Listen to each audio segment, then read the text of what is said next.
하나님께서 우리에게 주시는 말씀은 누가복음 2장 10절과 11절 두 절의 말씀입니다. 제가 인 성경은 신약 성경 90페이지에 있습니다. 누가복음 2장 10절과 11절 두 절 말씀이니까요. 우리 한 목소리로 함께 읽어보겠습니다. 다 찾으셨으면 한 목소리로 같이 읽습니다. 시작. 선사가 이르되 무서워하지 말라. 보라, 내가 온 백성에게 미칠 큰 기쁨의 좋은 소식을 너에게 전하노라. 오늘 다윗의 동네에 너희를 위하여 구주가 나셨으니 곧 그리스도 주시니라. 아멘. 옆에 분들 인사하겠습니다. 샬롬. 네, 주님의 사랑으로 사랑합니다. 네. 네, 예수 그리스도 나심을 통해서 우리가 정말로 이렇게 샬롬 이렇게 인사를 하는데 여러분 삶 가운데에 평안이 넘쳐나기를 소망합니다. 네, 자기 자신에게도 한번 인사를 해볼까요? 샬롬. 네, 그렇죠. 우리 늘 이제 우리 지체들에게 인사를 했는데 오늘만큼은 내 자신에게도 예수님 때문에 평안해라 이런 마음으로 같이 한 번 더 자기 자신에게 샬롬 하겠습니다. 샬롬. 아멘. 한전 잘 지내셨습니까? 네. 코로나 이후에 대한민국하고 온 세계가 사실 좀 우울했습니다. 온 세계가 또 어려움을 많이 겪었죠. 또 러시아와 우크라이나 전쟁을 인해서 전 세계가 경제적으로 많이 어려웠고 지금도 어려움을 겪고 있습니다. 이렇게 우울한 시기를 좀 보내고 있고 또 전 세계가 많이 아파하고 있는 이런 상황에서 필요한 게 뭘까요? 저는 우리나라뿐만 아니라 여러분과 또 온 세상에 위로와 행복이 좀 넘쳐났으면 좋겠습니다. 자, 그러면 위로는 뭘까요? 행복은 무엇일까요? 마음을 알아주고 또 힘을 주고 함께 웃는 것 아닐까 싶습니다. 우리 옆에 분들 다시 한번 보면서 한번 웃어줬으면 좋겠습니다. 시작. 네. 웃는 게 잘 안 되죠? 네, 우리가 웃는 게 이게 훈련이 잘 안 돼가지고. 자, 여러분 그러면 사람을 웃게 만드는 것, 사람에게 웃음을 지을 수 있는 것, 즉 사람을 기쁘게 하는 일을 어떤 게 있겠습니까? 모든 사람은 저마다 소원이 좀 다 다르죠. 저마다 좋은 일도 다르고 기쁜 일도 다르고 웃는 일도 다 다를 겁니다. 고대 철학자였던 플라톤이라는 사람이 있는데요. 이 사람이 이렇게 말한 적이 있어요. 자, 한번 띄워주시죠, 방송실. 네, 자, 이 사람이 이렇게 말한 적이 있습니다. 먹고 입고 살고 싶은 수준에서 조금 부족한 재산, 모든 사람들이 칭찬하기 약간 부족한 외모, 사람들의 절반 정도만 알아주는 명예, 겨루어서 한 사람을 이기고 두 사람에게 질 정도의 체력, 연설을 듣고 청중의 절반은 손뼉을 치지 않을 만한 말솜씨만 있으면 기쁘고 행복하다. 이렇게 철학자다운 이야기를 했습니다. 제일 마음에 와닿는 거는 모든 사람들이 칭찬하기에 약간 부족한 외모가 이게 마음이 남습니다. 그래서 저는 아주 행복한 사람인 것 같습니다. 어떻습니까, 여러분? 근데 현실적으로 저 여러분들의 기쁨은 좀 다르지 않을까요? 어떤 사람은 경제적으로 너무 많이 어려워서 뜻하지 않게 갑자기 내 통장이 좀 채워지는 일, 기쁜 일 아니겠습니까? 어떤 사람은 자녀가 원하는 대학에, 또 어떤 사람은 자녀가 원하는 취업에, 또 자녀가 원하는 아름다운 결혼을 하는 것이 우리의 기쁨일 수도 있고요. 어떤 사람에게는 세상에서 가장 사랑하는 사람을 만나는, 그렇죠? 그것이 기쁨일 수도 있습니다. 어떤 사람에게는 나이가 들면서 성숙한 아름다움을 갖게 되는 것일 수도 있고, 어떤 사람은 많은 사람들이 나에 대한 오해를 하고 있는데 오해가 좀 풀리는 일이라고 할 수도 있습니다. 그렇다면 여러분들을 웃게 만들고 가장 큰 위로가 도대체 무엇일까요? 무엇입니까? 여러분들 이 질문을 던지면서 오늘 말씀을 시작해 보려고 합니다. 자, 오늘 성경 말씀은 우리에게 이렇게 말하죠. 큰 기쁨의 소식이 있다. 큰 기쁨의 소식이라는 것은 뭐 이게 헬라어로 유앙겔리조마이라고 하는데 좋은 소식, 기쁜 소식, 우리말로는 뭐 한문으로 치면 복음이라고 할 수 있습니다. 원래 이 단어를 사용하는 것은 전쟁에서 승리했을 때 이 단어를 사용했습니다. 자, 예를 들어서 우리가 만약에 막 전쟁을 하고 있고 지금 우리가 이제 우리 저희 교회 이제 군인들도 막 계신데 전쟁터에 막 나갔습니다. 여러분의 남자들이 다 이제 총 한 자루씩 짊어지고 전쟁터 나갔는데 그러면 우리 가정을 지키고 있는 집을 지키고 있는 여자분들과 분들이 자녀들이 가장 듣고 싶은 소식은 무엇일까요? 그렇죠. 전쟁에서 승리하는 것입니다. 그리고 내가 그렇게 기다리던 우리 아빠, 우리 남편이 손끝 하나, 머리끝 하나 다치지 않고 건강한 모습으로 돌아오는 거예요. 이것이 가장 큰 기쁨의 소식이죠. 그래서 전쟁에서 승리했을 때 그리고 그 나라가 그래서 다시 계속 유지되고 패망하지 않을 때 우리가 전쟁에서 승리했습니다. 이것을 큰 기쁨의 좋은 소식 복음이라고 했습니다. 또 한 가지는 복음은 황제가 등극할 때나 왕자가 태어났을 때 큰 기쁨의 좋은 소식이요 하면서 온 세상에 이 단어를 선포했습니다. 그런데 오늘 누가복음에서는 이 단어를 황제나 승리에게 선포한 것이 아니라 예수님이 나셨는데 그분 때문에 온 세상이 크게 기뻐하라 라고 지금 누가복음은 우리에게 선언하고 있는 것이죠. 그래서 지금 세상의 기준, 세상의 관점으로 지금 큰 기쁨의 좋은 소식을 선포하고 있는 것이 아니고 오직 이 땅에 예수 그리스도 곧 그리스도 그분께서 태어나신 것이 이 땅에 진짜 큰 즐거움이고 진짜 큰 복음이다. 이것을 성경 우리에게 선언하고 있는 거죠. 자, 그러면 여러분 오늘 우리 또 집사님도 기도하셨지만 또 한 말씀을 같이 나누었지만 제가 여러분들 질문 하나 하겠습니다. 여러분 예수님의 나심이 여러분의 진짜 큰 기쁨이 되십니까? 네. 지금 여러분의 근심과 걱정을 다 거둬갈 만큼 가장 큰 기쁨이신가요? 그러시기를 소망합니다. 그런데 말이죠, 여러분. 우리 현실은 좀 불만스럽지 않아요? 자녀의 진학이나 취업 문제가 해결되지 않은 것 같기도 하고, 지금 몸도 아프고, 또 통장의 돈은 계속 떨어져 가고, 오해가 쌓여져 가고, 미움과 다툼으로 서로 아프고, 이것이 우리의 현실이지 않습니까? 취업도 잘 되지 않고, 우리 자녀가 뭐 하고 싶어하는 일들이 잘 되지 않은 것 같고, 우리 가정이 힘든 것 같은 그런 현실적인 어려움들이 있지는 않으십니까? 근데 이 좋은 기쁨의 소식이 지금 여러분의 현실과 삶 가운데에 선포돼서 여러분의 정말 현실 가운데서 우리 아픔 가운데서 즐거워하고 기쁨의 좋은 소식을 외칠 수 있는 그런 귀한 놀라운 오늘이 되기를 주의 이름으로 축복합니다. 이 말씀이 왜 그러냐면 사실은 우리 현실이 힘들고 어려운 만큼 오늘 이 말씀을 첫 번째 전해 들은 이 목자들도 우리들의 현실만큼 참 아프고 힘들었습니다.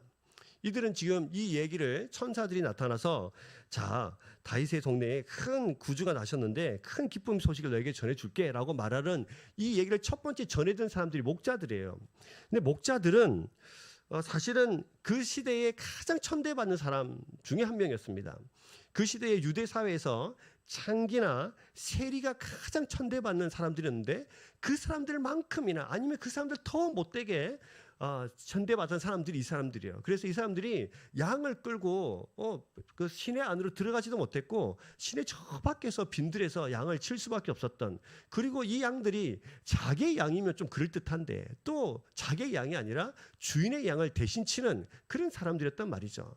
그러니까 가족들과 함께 있지도 못하고 양을 치되 자기 양도 아니고 그것도 저 빈들에서 외롭고 쓸쓸하게 양을 쳐야 했던 이 사람들, 아무리 노력해도 내 미래는 바뀌지 않을 것 같은 비참함과 그 큰 현실 가운데서 살아갔던 사람들이 이 목자들인데, 이 목자들에게 가장 큰 먼저 나타나서 가장 큰 좋은 소식을 전해주는 것이 무서워하지 마라, 보라, 내가 온 백성에 비칠 큰 기쁨의 좋은 소식을 너에게 전하노라. 오늘 다윗의 동네에 너희를 위하여 구주가 나섰으니 곧 그리스도 주시니라. 이 선포를 지금 그들에게 먼저 전해주고 있는 것이죠. 왜요? 이 시대를 살아가는 목자들과 같은 똑같은 아픔과 현실, 내 미래가 어떻게 좀 좋아지겠나? 나는 그런 걱정과 염려를 가지고 있는 모든 사람들에게조차도 이 예수 그리스도의 나심은 큰 기쁨의 좋은 소식이 되기 때문입니다. 여러분들 삶 가운데 이 예수님이 나심이 큰 즐거움의 기쁨 소식, 여러분의 삶을 송두리째 바꿀 만한, 모든 근심과 걱정과 염려를 바꿀 만한 놀라운 기쁨의 소식이 되기를 주님의 이름으로 축복합니다. 자, 그렇다면 왜 이렇게 말씀하셨을까요? 왜 기쁨의 좋은 소식이 될까요? 왜 우리 현실을 뒤집고도 남을 만한 좋은 소식일까요? 첫 번째는 신이신 그분이 인간이 되셨기 때문이에요. 예수님의 탄생이 큰 기쁨의 좋은 소식인 이유는 신이신 그분이 뭐가 되셨어요? 인간이 되셨어요. 키에르 케고르라는 사람이 예수님의 사랑을 전하려고 쓴 왕과 시골 처녀의 사랑이라는 책이 있는데요. 그 책에는 내용이 좀 이래요. 좀 소개시켜드리고 싶어요. 어느 나라에 한 젊은 왕이 왕위에 오른 후에 나라 이곳저곳을 순시했습니다. 그러던 중 한 시골에 갔는데 아주 어여쁜 여인을 만났어요. 첫눈에 반해서 사랑에 빠지게 됐습니다. 왕은 명령을 내렸습니다. 신하에게 가서 그 처녀를 데리고 오너라. 내가 그 처녀와 결혼해야겠다. 그러니까 신하가 말립니다. 폐하, 왕의 신분으로 이런 시골에서 이렇게 천민과 결혼하시면 안 됩니다. 그래서 왕은 그러면 내가 시골로 내려가서 결혼하면 되겠네? 라고 말하니까 신하가 또 말립니다. 폐하, 그것도 안 됩니다. 왕의 신분으로 시골에서 살아갈 수는 없습니다. 그런데 왕이 포기할 수가 없었습니다. 그래서 결단을 내립니다. 왕자를 포기하고 스스로 일반 백성이 되어서 시골에 가서 그 처녀와 결혼해서 아름다운 가정을 꾸리는 것입니다. 이것이 키에르 케고르라는 철학자가 하나님의 사랑을 전하기 위해서 쓴 왕과 시골 처녀의 사랑이라는 글에 나온 글입니다. 여러분, 이것이 예수님이라는 거죠. 우리를 사랑하시기 위해서, 우리를 살려내시기 위해서, 우리와 함께 하시기 위해서, 임마누엘이라는 그 이름을 지켜내기 위해서, 하나님이 우리와 함께 하시다, 그 말씀을 지켜내기 위해서, 성취하시기 위해서 이 땅에 예수님께서 하늘의 보좌를 포기하시고 이 땅에 온 이야기가 지금 오늘 저와 여러분들이 이야기를 하고 있는 성탄절입니다. 근데 이 이야기를 빌리 그레이엄 목사님은 또 이렇게 말한 적이 있습니다. 개미의 이야기를 끄집어와서 이 이야기를 좀 이렇게 좀 바꿔서 이야기를 했어요. 자, 개미를 사랑하는 한 사람이 있었습니다. 그는 개미가 얼마나 좋든지 손가락으로 쓰다듬으면서 개미가 지나가는 길에 장애물이 있으면 장애물도 치워주고 얼마나 극진하게 사랑했는지 모릅니다. 그러나 개미들이 그 사랑을 이해하지 못했습니다. 아무리 사랑을 줘도 이해하지도 못하고 알아듣지도 못해서 때로는 이 주인의 손길을 거부하기까지 합니다. 너무나 답답했던 사람은 스스로 개미가 되어야겠다고 생각했습니다. 간절히 소망하면 이루어지든가요? 그는 개미가 되었습니다. 그래서 개미와 함께 살면서 계속해서 사랑을 표현했습니다.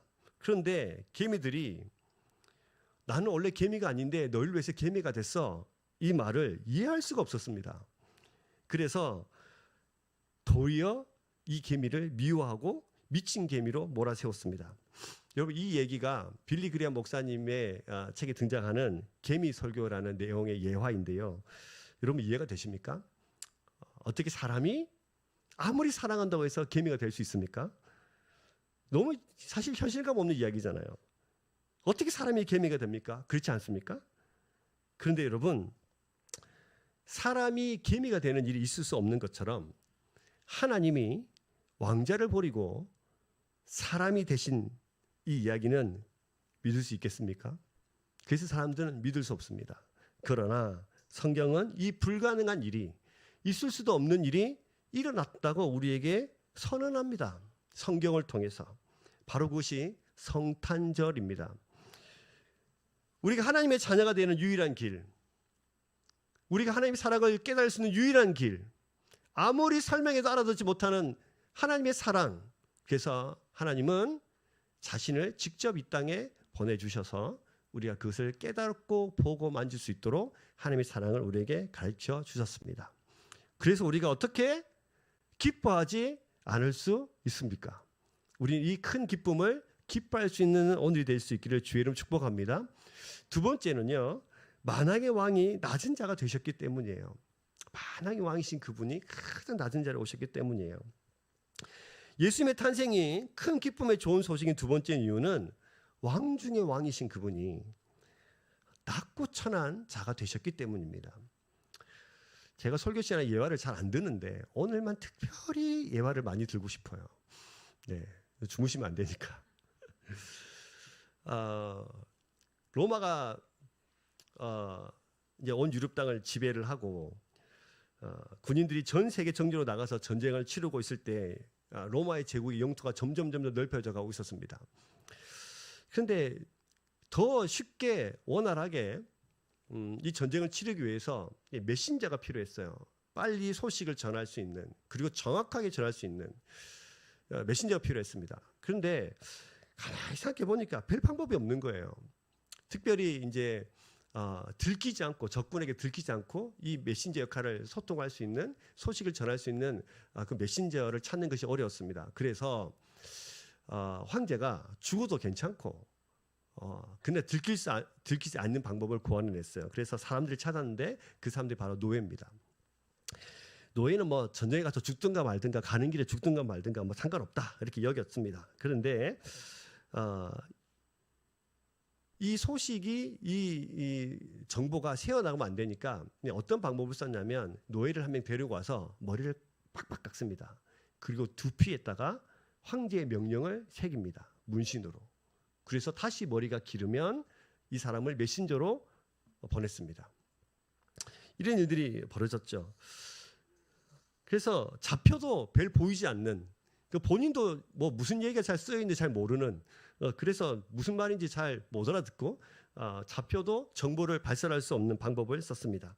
그런데 놀라운 것은 이 노예가 이제 메신저의 역할을 하면서 메시지를 가지고 올 때에 군사들은 노예가 온다라고 말하지 않고 황제의 말씀이 온다 이렇게 말을 했단 말이죠. 황제의 말씀이 온다. 요한복음 1장은 태초에 말씀이 계시니라 이렇게 설명을 하면서 말씀이 시작이 돼요. 그리고 그 말씀이 사람이 되셨다고 우리에게 설명합니다.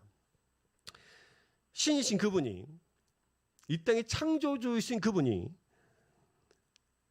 노예처럼 말씀을 가지신 분이 되어서 이 땅에 오셨고, 말씀 그 자체가 육신을 입어서 실제가 되어서 이 땅에 오셨습니다.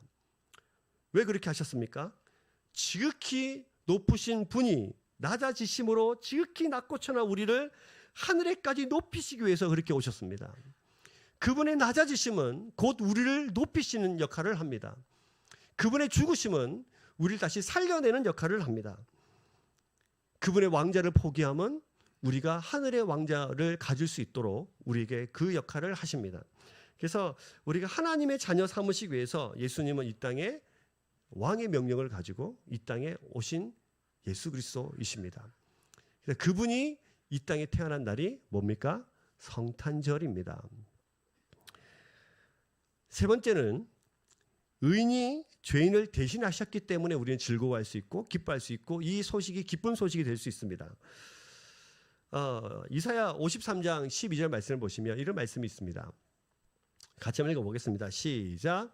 그러므로 내가 그에게 존귀한 자와 함께 목을 받게 하며 강한 자와 함께 탈취한 것을 나누게 하리니 이는 그가 자기 영혼을 버려 사망에 이르게 하며 범죄자 중 하나로 헤아림을 받았습니다. 그러나 그가 많은 사람의 죄를 담당하며 범죄자를 위하여 기도하였느니라. 이것은 이사야 53장인데요. 예수님께 이 땅에 태어나신 이야기를 예수님이 태어나시기 700년 전, 지금으로 치면 2700년 전에 이사야를 통해서 말씀하셨던 예언의 말씀이죠. 예수님은 범죄자 중에 하나가 될 것이다. 그리고 그가 죽임을 당할 것이다. 자기 영혼을 범죄자로 내어놓을 것이다 라고 말씀을 하신 거예요. 그래서 여러분 예수님의 스스로 범죄자 중 하나가 되셔서 가장 끔찍하고 비참하게 십자가에서 죽으셨잖아요. 십자가는 죄인을 처형하는 사형 도구입니다. 인간이 고안해낸 사형 방법 중에 가장 고통스럽고 가장 수치스러운 사형 방법입니다. 이 사형법은 원래 이제 페르시아에서 시작된 것으로 로마가 받아들여서 이것을 계속 사용하고 있었는데 이 십자가의 형이 얼마나 잔인했던지 로마는 자국민에게 이 십자가형을 단 한 번도 사용한 적이 없어요. 그래서 오직 타민족, 우리 민족 말고 다른 사람들에게, 그것도 중범이나 흉악범에게만 적용한 사형 제도입니다. 이 십자가의 치욕과 그 고통의 대명사가 십자가의 처형이죠. 그래서 사람들은 십자가를 바라보거나 생각하기조차 사실 꺼려했던 것이 이 십자가입니다. 순결하시고 의로우신 예수님은 바로 저와 여러분 같은 죄인들을 살리기 위해서 스스로 이 십자가의 가장 처절하고 가장 아프고 가장 비참하고 가장 수치스러운 곳에 달리시게 된 것입니다. 사랑하는 여러분, 어떤 쓰레기나 오물보다 더 더럽고 부끄러운 것이 우리들의 죄인데, 하도 긴 세월 동안 이 죄 가운데 살아서 죄에 너무 무감각해져서 살아가는 우리들에게 예수님의 그 의로운 빛을 비추면 추악하고 더러운 부끄러운 우리 죄들이 하나씩 다 드러나지 않습니까? 그래서 우리는 심판을 피할 수 없는 사람들입니다. 그러나 예수님께서 우리의 죄를 대속하셨고 우리가 받아야 할 수치와 능력을 감당하셨습니다. 우리는 죄와 그 저주와 심판에서 벗어날 수 있게 되었습니다. 그래서 성탄절의 의미는 의인이 죄인됨의 심판으로 죄인을 의인 만드시기 위해서 오신 날, 이 날이 성탄절입니다. 의인이 죄인이 되셔서 죄인을 의인 만드신 날, 이 날이 성탄절이에요. 잘 기억하십시오. 옆에 있는 분들에게 우리 같이 절을 따라서 한번 같이 이야기해 줍시다. 의인이 죄인이 되셔서 죄인을 의인 만드신 날, 그날이 성탄절입니다. 여러분 믿으십니까? 그래서 여러분 이게 기쁨의 좋은 소식이 되는 거예요. 이 방법밖에 없는데, 유일한 이 방법밖에 없는데, 그 방법이 나를 위해서 지금 실행되고 있기 위해 예수님께서 이 땅에 오신 것입니다. 마지막 네 번째 방법, 왜 우리가 기뻐할 수 있을까? 영원하신 존재가 반드시 죽어야 할 사람이 되셨기 때문입니다. 여러분, 예수님의 탄생이 큰 기쁨의 좋은 소식인데, 그 네 번째 이유는 그 영원하신 존재가, 하나님이란 분, 영원하신 존재가 피조물과 같이 처음과 끝이 되는 그 탄생과 죽음이 맞이하는 그런 생멸이죠. 할 수 있는 존재가 되었다는 거예요. 사실 근데 영원이란 말은 그 생성과 소멸이 없는 거지 않습니까? 근데 이게 생멸된 사람, 우리는 반드시 태어나면 죽고 처음과 끝이 있잖아요. 그러니까 생멸된다는 뜻은 태어남과 죽음이 있는 존재라는 말이잖아요. 따라서 영혼은 하나님의 용어고 생멸, 반드시 죽어야 되는 것은 사람의 용어입니다. 그래서 우리는 반드시 죽어야 되는 그 역할, 그 단어가 하나님 것이 아닌데 그 예수 그리스도께서 이 단어를 취하신 거예요. 그래서 이 땅에 오셨다는 것은 자신의 영혼성을 버리고 그저 한계 많은 한계 안으로 스스로 뛰어든 것이 됩니다. 그래서 여러분, 우리는 이 사망이라는 그 한 생명체의 모든 기능이 완전히 정지되어서 원형대로 회복될 수 없는 상태, 더 이상 움직일 수 없는 폐차장의 자동차처럼 모든 것이 정지되어서 꼼짝할 수 없는 것이 죽음인데, 숨을 쉬고 싶어도 쉴 수 없고, 움직이고 싶어도 움직일 수 없고, 말하고 싶어도 말할 수 없고, 노래하고 싶어도 노래할 수 없고, 사랑을 삼고 손을 잡고 싶어도 손을 잡을 수 없는, 아름다운 세상과 사랑하는 자들이 더 이상 볼 수 없는 그것이 죽음이라면, 영원하신 그분이 그 영원성을 버려서 그 한계성 안으로 뛰어든 그것, 누굴 위해서? 우리를 위해서. 그래서 한계와 영혼을 바꾸셔서 우리로 하여금 영원함을 누릴 수 있도록 하셨기 때문에 우리는 즐거워할 수밖에 없습니다. 우리는 늙습니다. 반드시 죽습니다. 살고 싶어도 발부둥 쳐도 질병으로, 사고로 뭐 어떻게든 반드시 생명을 마감하게 되어 있습니다. 그러나 우리에게 뭐라고 말씀하시냐면 예수 그리스도를 믿는 자들에게는 사망에서 생명으로 옮겼다. 그리고 영원한 생명을 주시겠다고 우리에게 선언하시고 말씀하십니다. 예수 그리스도의 나심은 그런 거죠. 하나님은 영원하신데 우리가 한계가 많기 때문에 어떻게 그러면 영혼과 한계가 많은 우리가 영원하게 함께 할 수 있을까요? 예수님의 나심의 이름을 이렇게 정했죠. 임마누엘이라. 임마누엘이 뭡니까? 하나님이 우리와 함께 하시다. 영원하신 그분이 어떻게 한계 많은 우리와 함께 할 수 있나요? 그것은 이 한계 많은 이 사람을 영원하게 만드는 겁니다. 맞습니까? 네, 그런 거죠. 영원히 사랑하고 싶은 거예요. 저는 저희 집에 시엘이가 커가는 것이 몹시 못마땅합니다. 계속 저렇게 귀엽게 있었으면 좋겠어요. 어젯밤에 와서 갑자기 자기가 너무 많이 커서 속상하다는 거예요.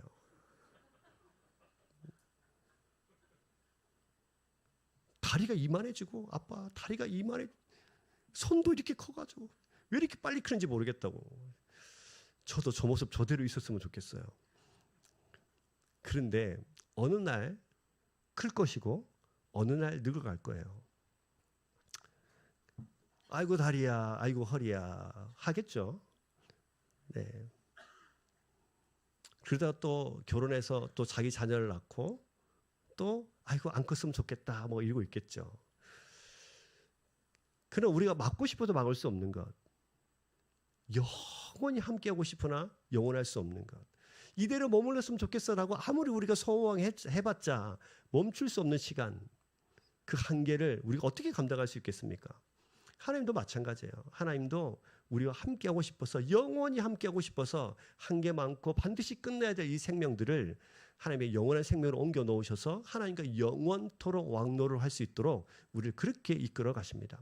근데 그렇게 하려면 죄의 문제가 해결돼야 되는데, 그리고 의의 문제가 해결돼야 되는데, 이 두 가지 문제가 다 해결돼야 되는데 그것은 단 하나 방법밖에 없는 거죠. 죄 없으신 의로우신 부분이 이 땅에 오셔서 우리 죄를 대신 짊어지시고 그가 가진 의를 우리에게 선물해 주시는 거예요.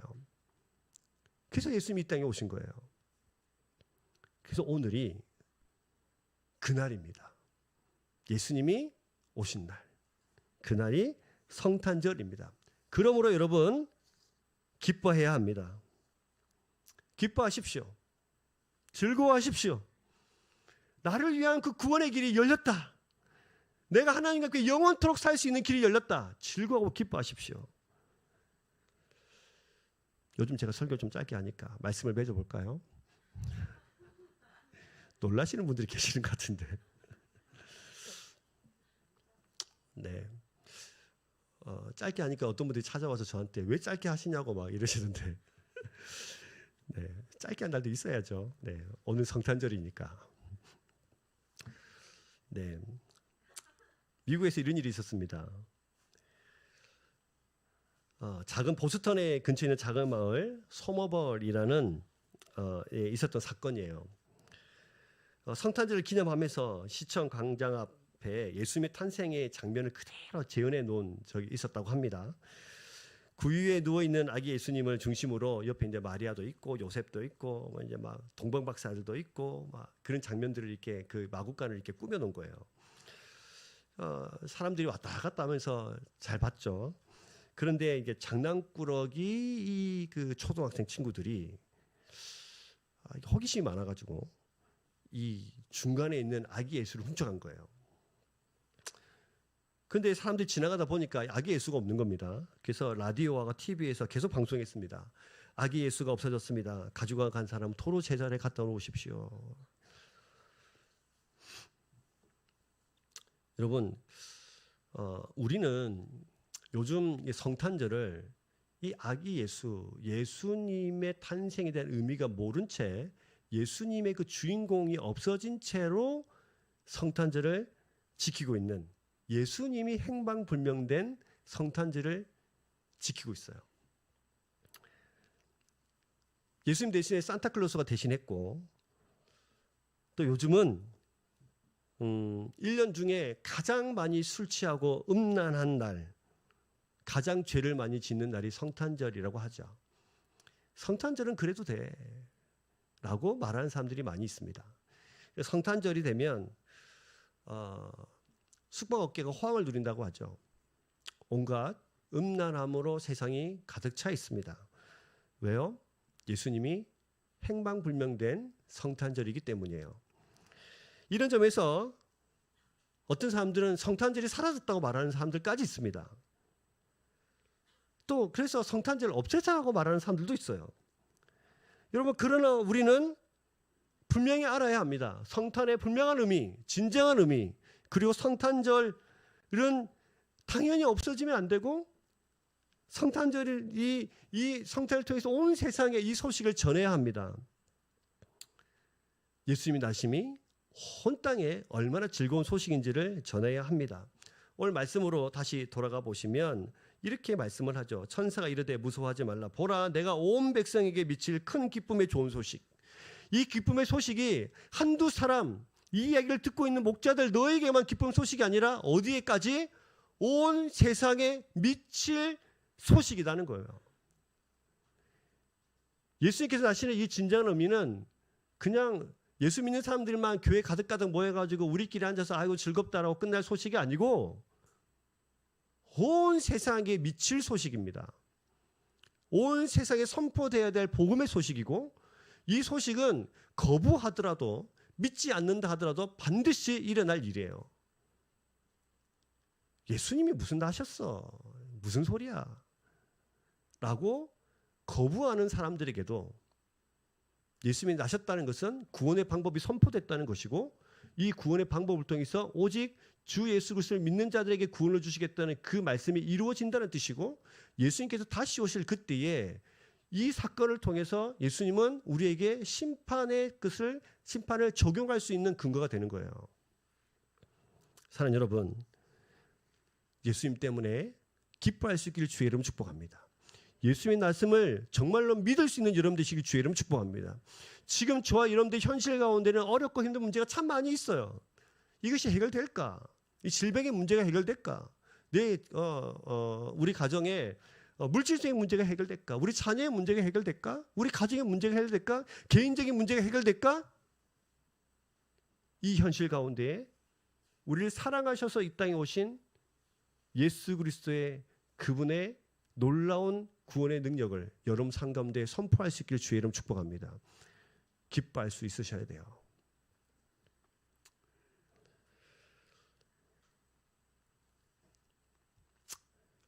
옆에 있는 분들에게 저를 따라서 한 번만 더 축복하겠습니다.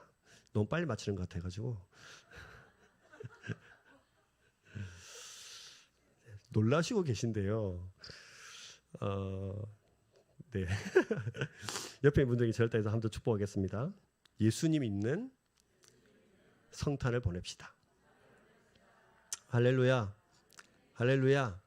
예수님 때문에 기뻐할 수 있는 이 빅뉴스, 조이풀 뉴스, 그 뉴스가 정말로 내 삶에 가장 큰 복된 소식이 될 수 있기를 소망하면서요. 혹시 예수 그리스도가 여러분의 삶에 가까이 오지 못하는 분들이나 혹시 예수 잘 안 믿어지시는 분은 오늘 이 말씀을 통해서 여러분 삶 가운데 예수 그리스도가 여러분 삶 가운데로 들어갈 수 있기를 주의 이름 축복합니다.